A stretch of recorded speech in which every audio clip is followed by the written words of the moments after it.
about DNS vulnerabilities. I can get this fitting in the part of this screen that is projecting, which is like that. I think that's about right. All right.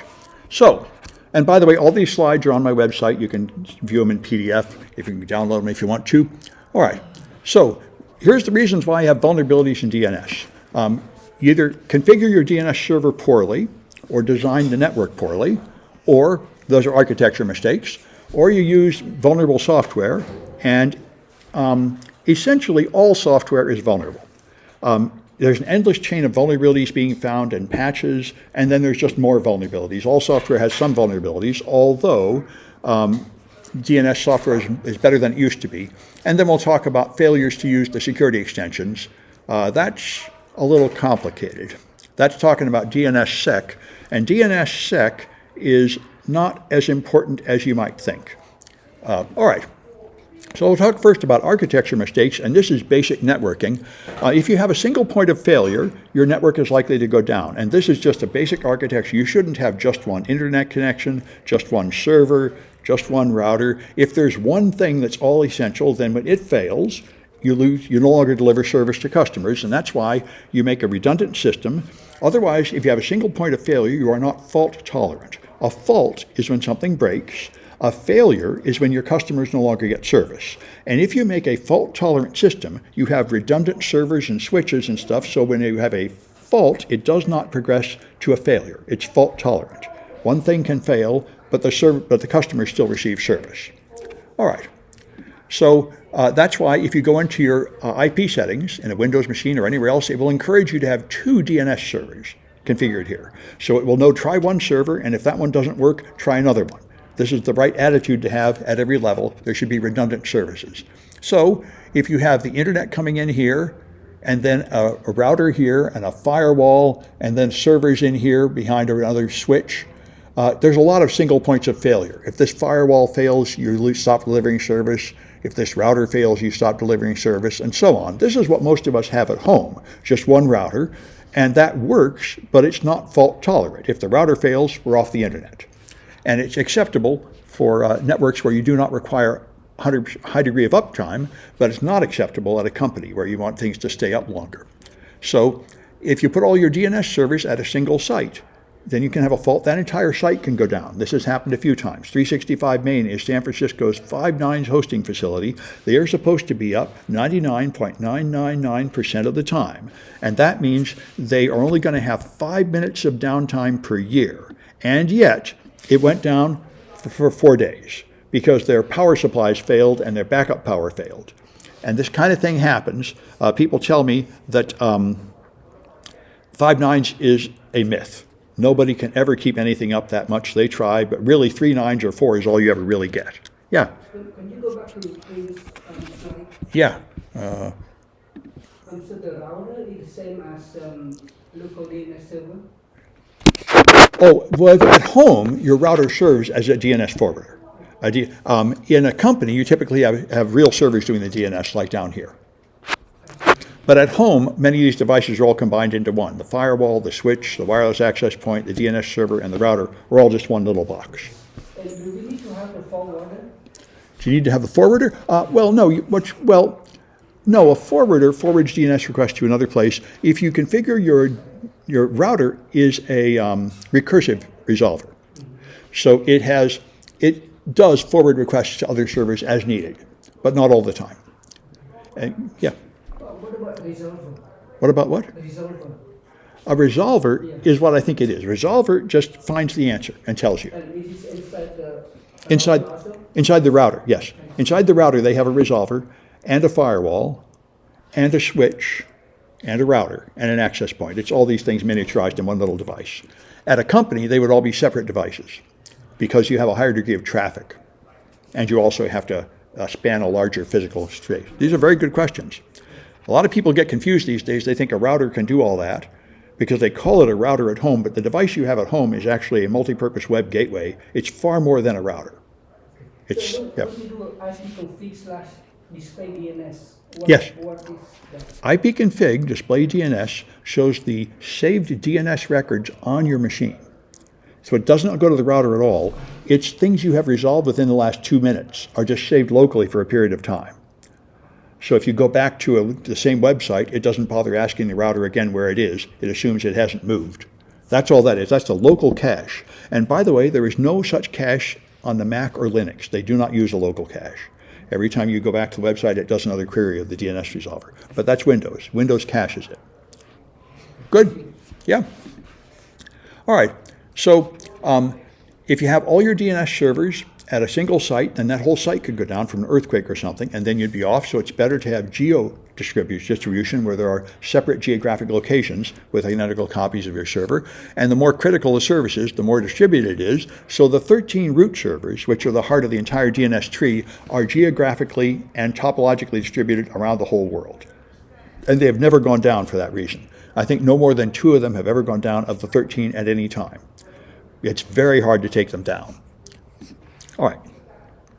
So here's common errors. Another error people do is they put non-public information in their public DNS server. This is unfortunately very easy to do on Microsoft domains because Microsoft automatically creates a DNS name for every machine on your network, including all the endpoint laptops and desktop machines, which really are not intended to be servers accessible from the internet, and it often automatically registers that in the local DNS machine, DNS server. So people end up with published DNS names for machines they didn't intend to make public. It's a flaw. Another thing, of course, is your DNS server is a target of attack. Somebody that wants to take your company down will often try to flood or attack your DNS server. That's a perfectly efficient way to take a network off the internet, or to poison it, which we'll talk about. So here's authoritative servers. See, there's 2 kinds of servers, authoritative and non-authoritative, which are typically recursive. For your customers, for your employees to reach the internet, they should have a recursive resolver, like you have at home, which will take queries, and if it doesn't know the answer, it will ask other servers and figure it out. And that's fine. That's what you have for outward going traffic. But for incoming traffic at your company, they'll be looking for the authoritative server at your site. I think I'm going to close that door there. Pretty noisy out there.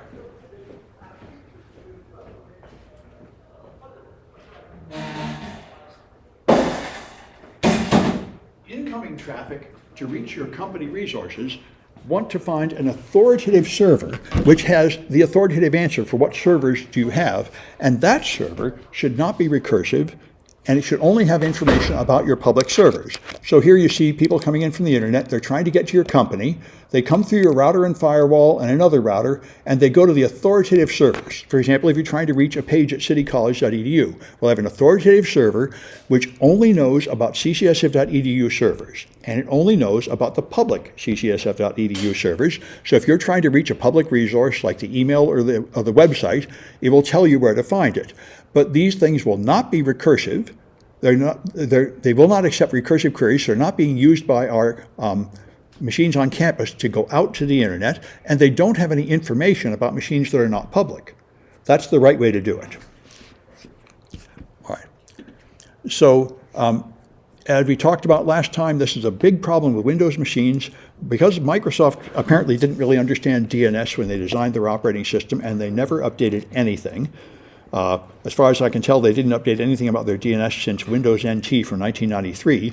When a machine in a Windows network connects to its DHCP server and gets an address, it then creates a local DNS entry, and it then queries to see if this address is already in use on the public internet, which is a stupid question because private addresses like 192.168.1.2 cannot be assigned to public resources on the internet.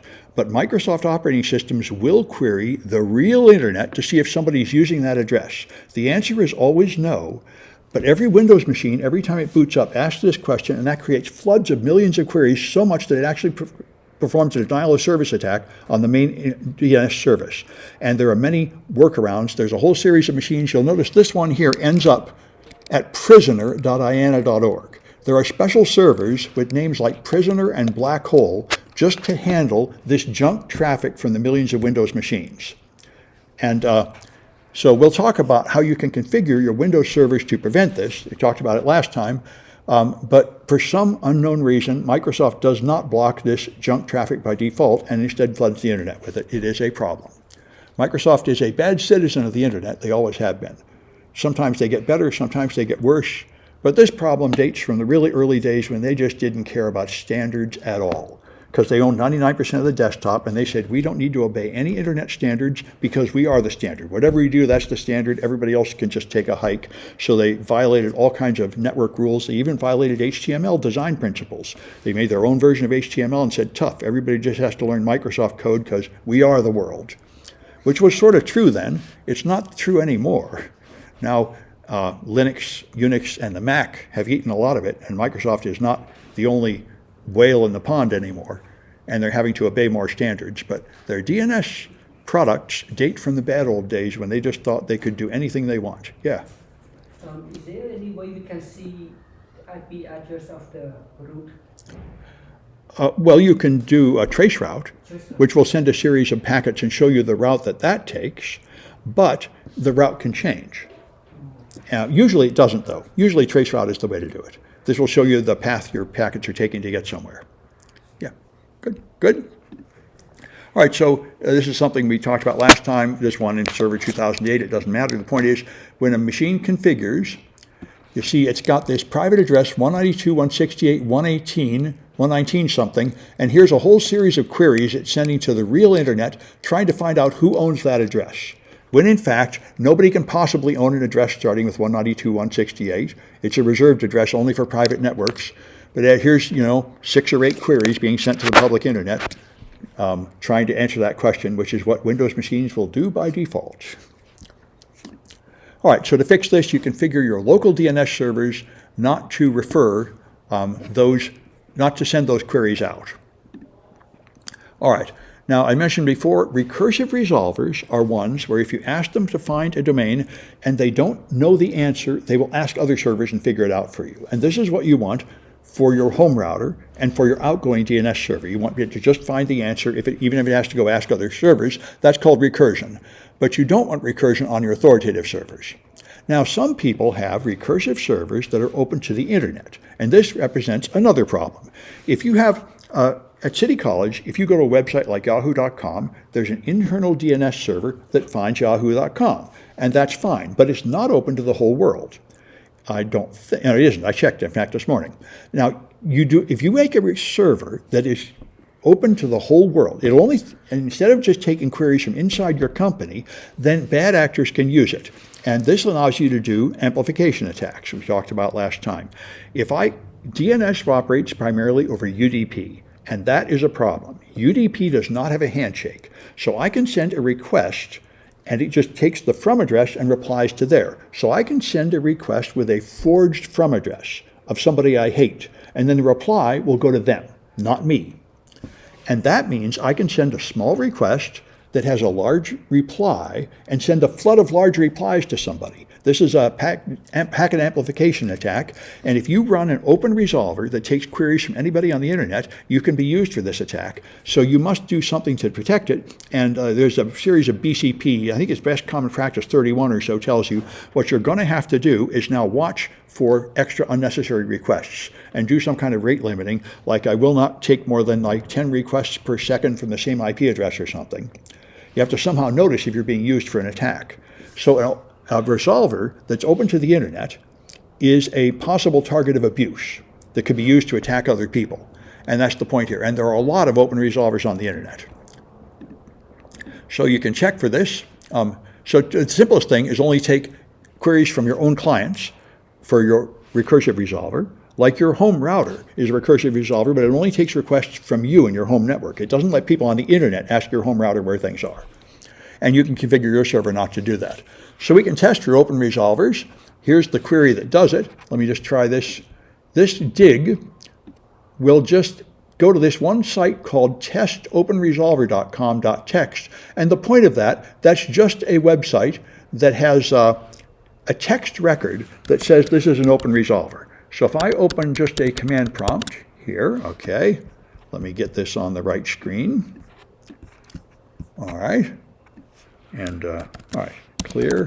All right, so I can do a dig, openresolver.com, and I can send it to a public server like 1.1.1.1. Now that's a Cloudflare server. and it is public. It's intended for the whole world to use, so it will resolve that domain name. All right, and it will tell me open resolver detected.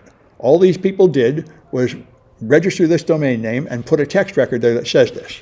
However, if I try, so now I'm going to test City College servers. Let's find out what City College's DNS servers are.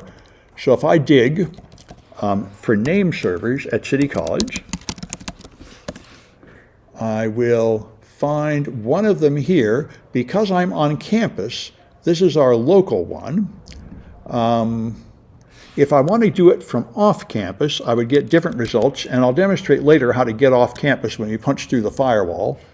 But if you do it, this is what you'll get on the outside. You'll get ns6.scenic, ns5, ns4.scenic, and ns3.ccsf.edu. So let's try this ns3.ccsf.edu and see if it's an open resolver. So I go up here, okay, and I just want to query ns3.ccsf.edu. And it's kind of a funny test because I am on campus and I'm querying the campus server, but I think this campus server doesn't serve people on campus. It's this other one that's only visible from campus. Anyway, there you go. It timed out, couldn't reach the server. So it's not open, you don't get the answer.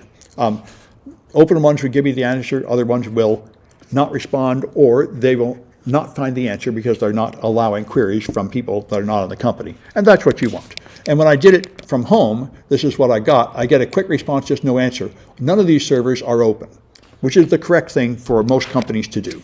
If you do run an open server as a resource to serve the whole world, like Cloudflare and Google do, then you have to secure that server.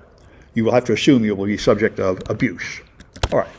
Anyway, then another issue is zone transfers. If you have an authoritative server, it knows about a certain zone. Like the City College authoritative servers know all the public domain names and IP addresses at City College, and that's called a zone. They are authoritative within their zone.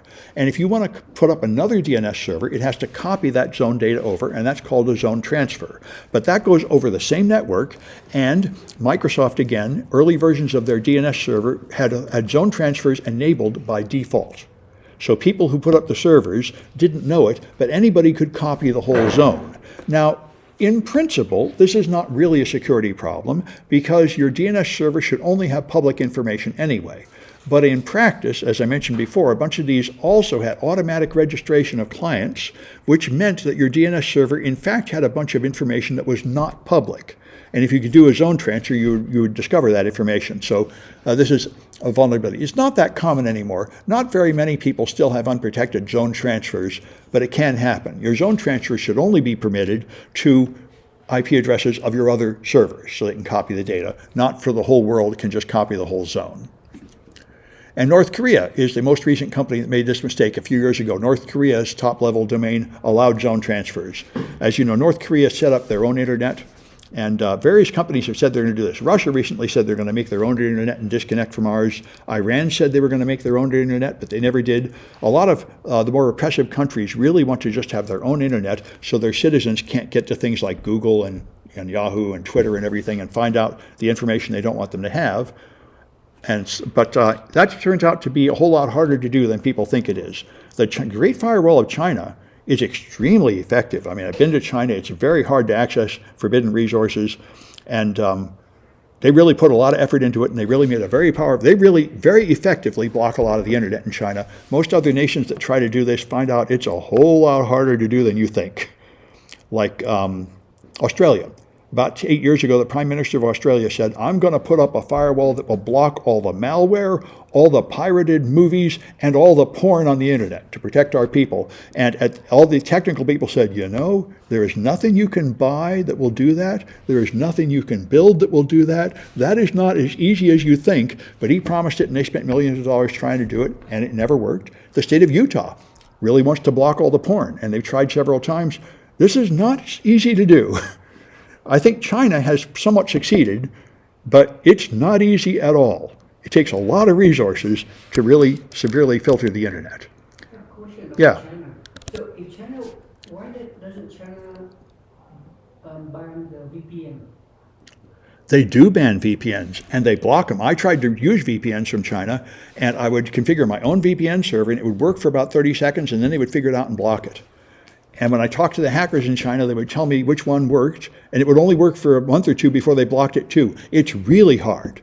It's constantly evolving. They're not kidding. They really want to block stuff, and they're very effective. But that takes a whole fleet of network engineers working all the time, constantly updating things. It's not like you can just buy a commercial product and turn it on. Not close. Yeah. All right. Really good questions. Anyway, let me get to my Kahoots. I got to open them in a different browser here. So Kahoots are these in-class quizzes. They're worth extra credit. You don't have to do them, but most people like to do them. And if you're in the top 3, you will get 3 points, which can add up over time. So let me see if I can find my mouse. All right, there. And I have to log in. I can't see the login button. There's the login button. Okay.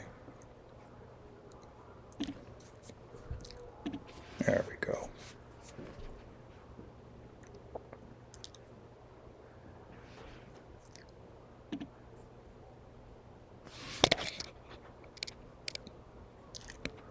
All right, where they say hidden the favorites. All right, let me move this to my other screen so I can see it better. There they are, favorites. Okay, and this is DNS mod. Just a minute, I can't see again what I need to see. There it is. Okay, there. This is 3A. All right.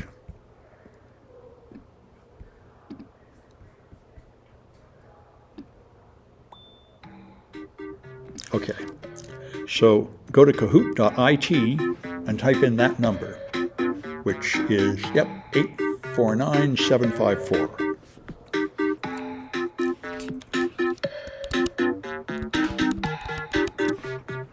All right.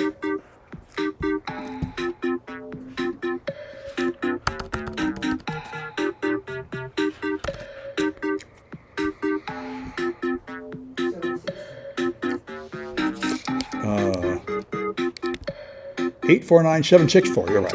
Good. Yeah, my setup here makes it hard to see. I'll hopefully have better equipment next week.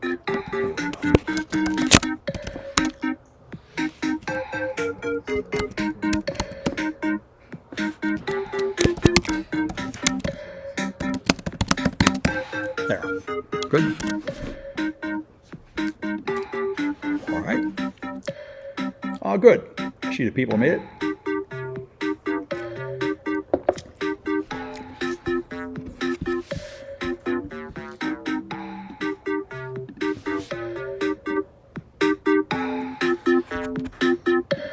Give it a few more seconds in case there's more people coming.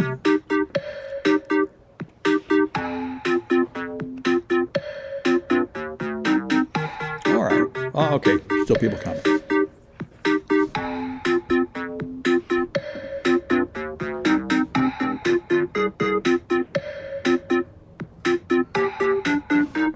All right.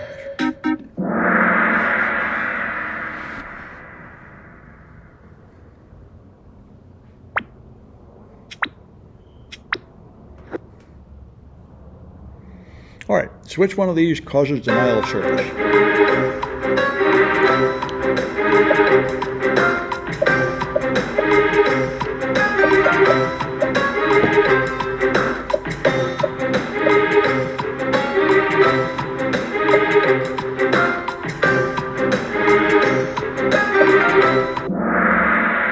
All right, a single point of failure is what causes it. Then when that one device goes down, people lose service. You no longer get service. All right. All right, which error exposes your network diagram?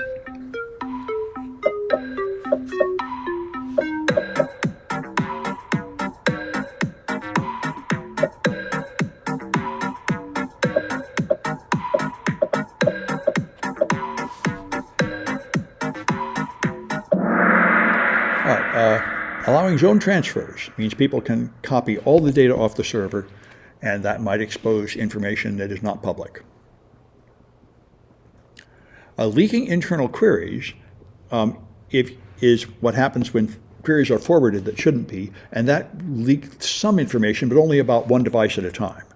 That's another issue of those unexpected reverse DNS lookups I talked about the Microsoft machines make. Every time you boot up a machine, that machine then advertises its address to the whole internet. So this is that leaks out one IP address, but it doesn't leak out your whole network diagram. For that, you need its own transfer that will give you all the DNS names and IP addresses of all the machines in its database, which might be all the machines on your whole network if you've got a default Microsoft network setup.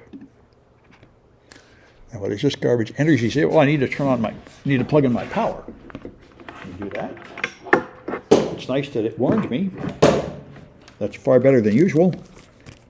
A few times it's just died in the middle of lecture. I appreciate the warning. All right. All right, so which feature should never be active on a start of authority server?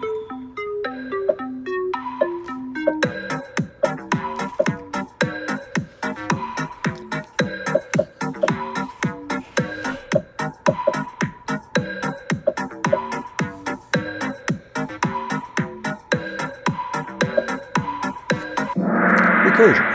Recursion is where you can ask it where something is, and if it doesn't know, it will ask other servers, and you don't want that on an authoritative server. It should be non-recursive and only answer questions about its own zone of authority.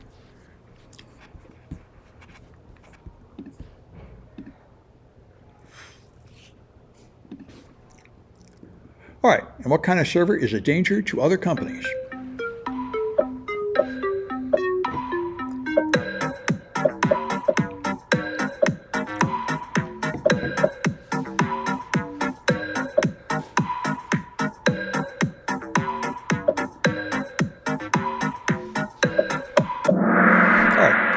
Open resolvers can be used to answer questions from anybody on the internet, and they can also be used to attack people on the internet. All right. So, Dylan, all right, that looks like a real name. And didn't see that name. Maybe it'll come back. Oh, Junk Food John, right. Okay. Had Junk Food John last time. And ABC 123 will have to tell me who they are if they want to get points. Anyway, you are free to use a fake name, but you won't get your points unless you come out of the closet at some point. All right. So, let's take a look at these slides and see. I think I'll keep going before the break. We'll be all right. All right. So if you run your server as root, then of course that's dangerous, because then if there's a vulnerability in the server and an attacker takes over, they already have privilege escalation. It's best practice to run your server with low privileges, so that the hacker has to go through two steps. First, they compromise your server, and now they have to do privilege escalation on the endpoint. It's not really that hard to do a privilege escalation. It's an elementary pen testing task, but still, it's considered a best practice to engage in defense in depth and have a series of barriers that the attackers have to crawl over. DNS servers do have bugs. The CVE list is the master list of this, common vulnerabilities and exposures. And I searched it this morning. Might as well open it up here. Let's copy this. Now let's throw that in Opera. Just a pretty server to use. Pretty client to use. All right. And so, whoops, somehow I didn't get where I wanted to go. There we are. This is the common vulnerabilities exposure list for Bind. Bind is what we're going to set up today on Linux. It's the most common DNS server that's out there. And as you can see, here are some vulnerabilities in 2022, and it just goes on and on. Most of these are not terribly serious. These are mostly denial of service vulnerabilities. By spoofing a resolver with responses that have a malformed signature, they can trigger a small memory leak, which can erode available memory, causing the server to crash, which is not a huge security problem. It's an availability problem, but they don't get control of the server. There have been some of these that are really bad where you can get control of the server, but I haven't seen one of them in several years. The product gradually gets more and more secure, but still, every product just has an endless chain of vulnerabilities, and you have to keep updating and patching to keep on top of it. All right, so here we are, there we go. All right, so there's some old vulnerabilities. In 2008, There was a really bad one, a code injection vulnerability. You could use an IP address with extra characters in it, and you could put code here, and then you could execute arbitrary code on the server. That's remote code execution. That's really bad. Those are the ones you really freak out about, and those don't come around that often. Every several years, one of these appears in Microsoft and others, and those are the ones people really panic and patch right away and worry about. The famous one in Windows was MS-0867. In 2008, you could take over Windows machines arbitrarily with it. And those are not common, but they're the ones you worry about. Now another issue is source port randomization. This is what made Dan Kaminsky famous. He's dead now, but he was the most famous hacker in the world for quite a while because of this. He found a fundamental flaw in the DNS protocol that made it possible to hack DNS servers around the whole world, and he managed to get it patched before anybody got hurt by it. Both of those are very rare. It's very rare that you find such an important thing, and it's very rare that you actually manage to fix it before the bad guys find it, and Dan Kaminsky accomplished both of those things, which made him a hero in the hacker community. So if you are in a server and you want to get an update, so you know the IP address. Like if I add another machine to the City College network, I put it on my authoritative server, and then other servers will get an update. Now, they will make a query, where is something, and then they'll get an answer with an IP address, and they'll cache it and serve it out. The problem is, how does it know which answer flooding in a network applies to my query? Well, the answer is you have a transaction ID value. So every time a DNS server asks a question from another DNS server, which happens all the time, it has a random transaction ID number. And when responses come in, it just looks for one where the transaction ID matches. Well, that sounds good, but it's not very good because it's only 16 bits long. Therefore, if I wanted to send a false answer, I just have to guess a random 16-bit value, and there's only 65,000 values. So if I just send a flood of thousands of responses, it wouldn't be too hard to be lucky and pick the right number out of those 65,000 values, and then I would trick your server into accepting a false update. That's a problem. And on top of that, bind 8 and 9 didn't even randomize the ID. It just counted up. So all I'd have to do is query the server and see what the current transaction ID is. And now I can just try like the next 100 values, and one of them will be the right value. So it's really pretty easy to spoof the reply. And you can see them. You can pick them up in Wireshark. You can see these queries going in, and you can just view, here's the transaction ID in a modern server. Now it's random. But I think this might have been an old version where it's just going, yeah, you can see how random it is by just viewing the queries in Wireshark. Anyway, so to trick a target into using your DNS server, you run a domain that you control, and then send them an email with a link to this. Now, somebody will click that link, and then they'll try to resolve something at your domain. Or you can just send an email, and their email server will automatically look up the domain as an anti-spam measure. So there will be a request coming from that network trying to resolve your domain. And then what you do is you chain them. Instead of just putting an IP address on evil.com, you make it a canonical name for a different one. And that's a canonical name for this one. So when it does the first request, it says, oh, you have to make another request. Oh, you have to make another request. So I can trick you into making many requests of my server. And with each one of those requests, I can give you a lot of answers. There's like NS referral. There's also something called referral. I can say, I delegate my DNS to this other DNS server. So when you ask a request, oh no, go ask that other server. So I can make you do many requests back and forth from someone that just clicks on, say, one link. And now, with each one of those, I can add extra information to the answer. And so that's what Dan Kaminsky figured out, how he could configure a server like this, so that just making somebody click on a link would cause many requests and many answers to come from their server until he can guess that 16-bit number with high probability. So that's the game. The problem is there's weak authentication. All it needs to see is the transaction ID, the question, source and destination IP, and source and destination ports to match. But in the early versions of all DNS servers, they just used source port 53 all the time. They never randomized it. So if they find a response that meets these criteria, it believes it, caches the result, and now it will serve that out to everybody as long as that record lasts. And the record typically lasts for hours or days. So if I query like the Comcast DNS server in San Francisco and trick it to send Yahoo somewhere else, it will serve that to all the Comcast customers for like a day after I poison the cache. And that's what Dan Kaminsky did. So that's the game. So this is cache poisoning. Your target is down here trying to go to Yahoo.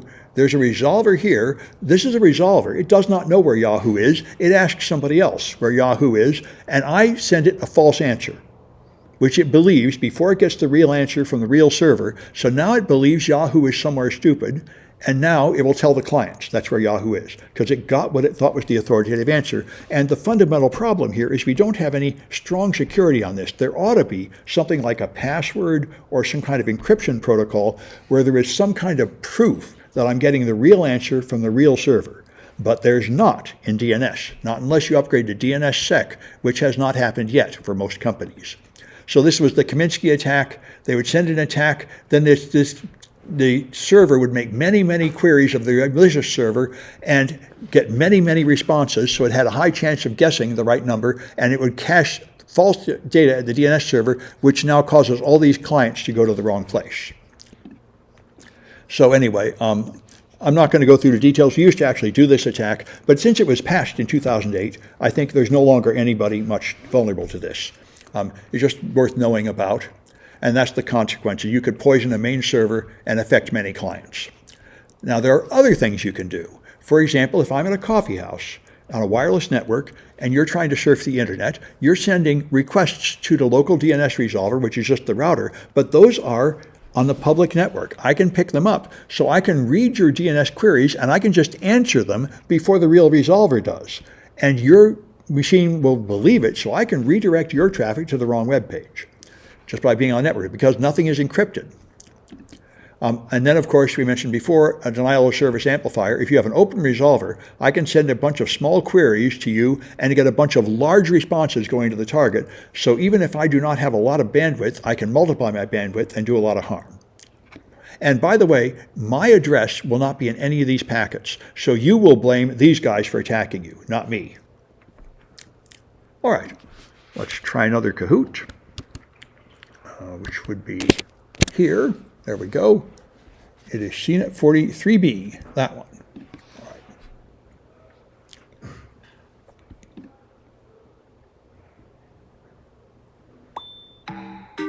All right. There it is, 461, 58, 66. Good.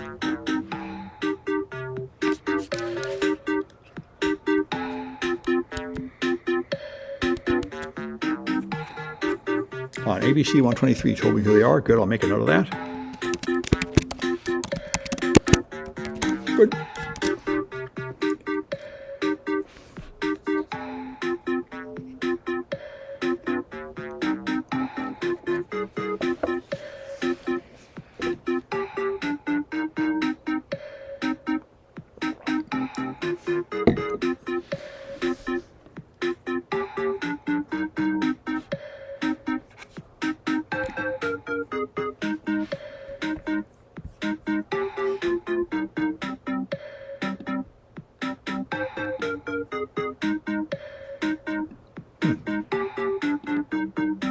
Well, there's always something.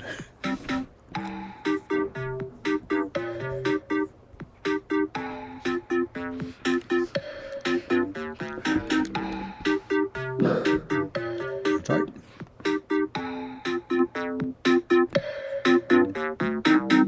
All right. I think maybe we got everybody.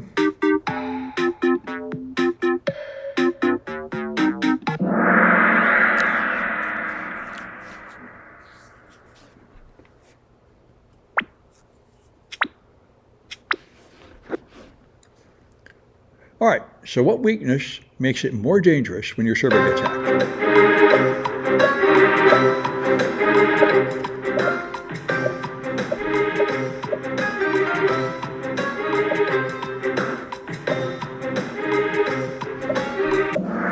Yeah, running in privileged mode means that when you get hacked, the attacker has more privileges than they would have had.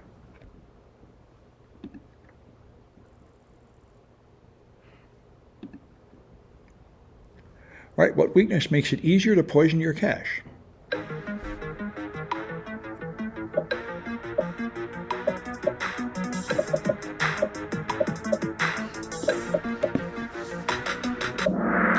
All right, it's fixed source port. This reminds me, I didn't explain this in the lecture. I should have. So the original problem was you have a 16-bit transaction ID. And the temporary solution, which is the one we're all living with today, was they randomized the source port in addition to the transaction ID. So that makes it so there's two 16-bit numbers that are unpredictable. And that means it's much harder to guess. It can still be done, but now you have to guess, you have 32 bits, so you have to guess 1 in 4 billion instead of 1 in 65,000. That was the temporary fix. The real fix is DNS Sec, which we'll talk about, which fixes it with cryptography, but it turns out to be very difficult to set up and very few people are doing it. This is the fix we're actually living with now. Random source port plus random transaction ID makes poisoning the cache difficult enough that it's not a big problem anymore.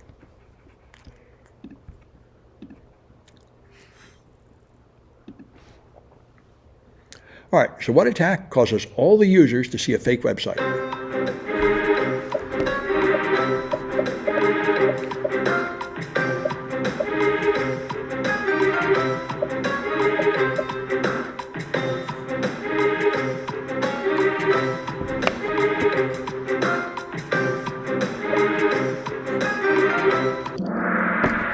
Okay, cache poisoning poisons the entry on the server, so now everybody that goes to a website will get the wrong address.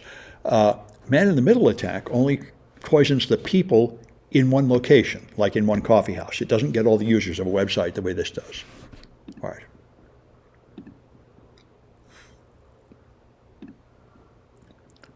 All right, so which attack exposes information but doesn't do any other immediate harm?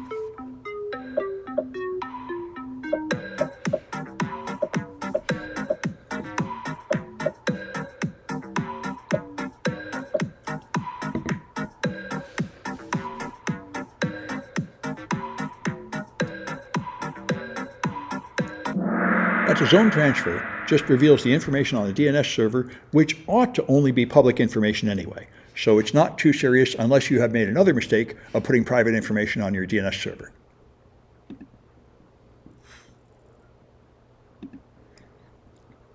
All right, which attack lowers availability but does not affect confidentiality or integrity?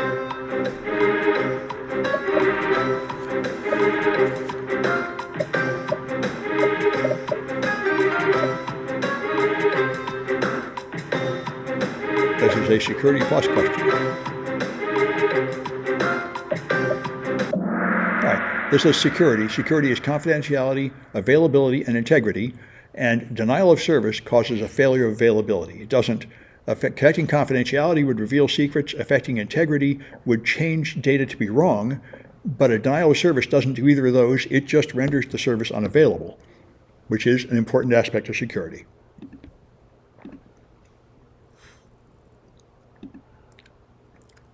All right, what attack lowers integrity but does not affect confidentiality or availability?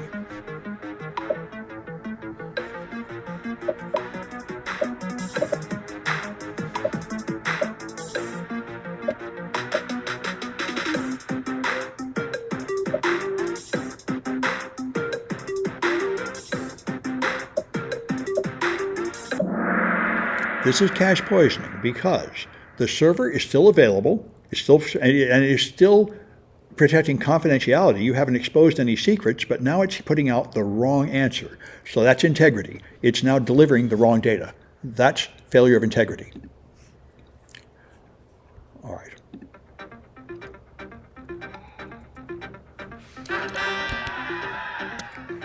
All right. I saw Sam, and the other one I'll have to get when it comes up a little later. Couldn't see it. Okay, ABC123, I know who that is. I have Sam, and I have Wheat Geese. Okay, I remember Wheat Geese from last week. Good. All right, so I've recorded them. I close this, and I'm going to stop the recording. And we should take a break. It's 10:01. Let's take a break until 10 after.